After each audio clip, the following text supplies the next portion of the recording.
시장이 정부의 부동산 정책을 불신하는 이유는 또 있습니다. 정작 정부와 여당 관계자들이 정책 방향과 다르게 말하고 다르게 행동하며 스스로 추진 동력을 잃어가고 있다는 평가입니다. 염혜원 기자입니다. 똘똘한 집 한 채를 남긴 노영민 대통령 비서실장의 선택은 어마어마한 파장을 불렀습니다. 대통령의 최측근이 나서 강남 불패 신호를 보낸 셈이 돼버린 겁니다. 당장 야당은 더 이상 정부의 부동산 대책을 믿을 국민은 없다며 불을 댕겼고, 이젠 운동권도 이념보다는 돈을 택하는 시대가 됐다는 뼈아픈 비판도 따라붙었습니다. 수도권 집값 상승 때문에 문제가 제기됐는데 수도권의 집이 아닌 걸 처분하는 것은 제대로 된 대책이 아니고 제대로 된 조치가 아니고 눈 가리고 아웅하는 거란 그런 생각이 들어요. 여당의 입도 무게감이 없었습니다.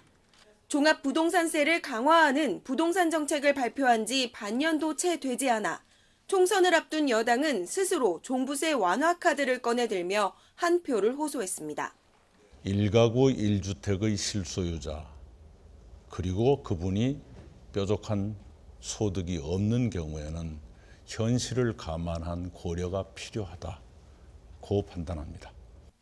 결국 양치기 소년이 돼버린 정부와 여당은 집값을 잡는 데는 실패했고, 그러다 보니 규제 고삐는 더욱 죄어야 하는 악순환이 반복되고 있습니다.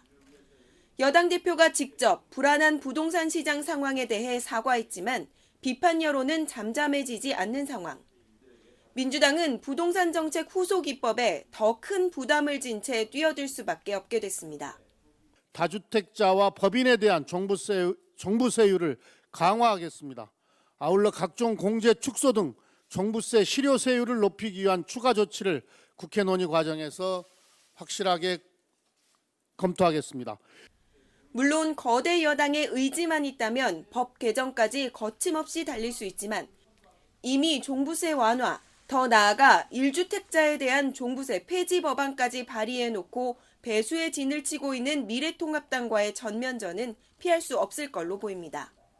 단편적으로 이제 이렇게 얘기하는 사람들이 금방 무슨 세금만 올리면은 뭐 효과가 날 것 같지만 그런 건 과거에 우리의 경험에서 봤을 적에 전혀 효과를 보지 못했던 거고.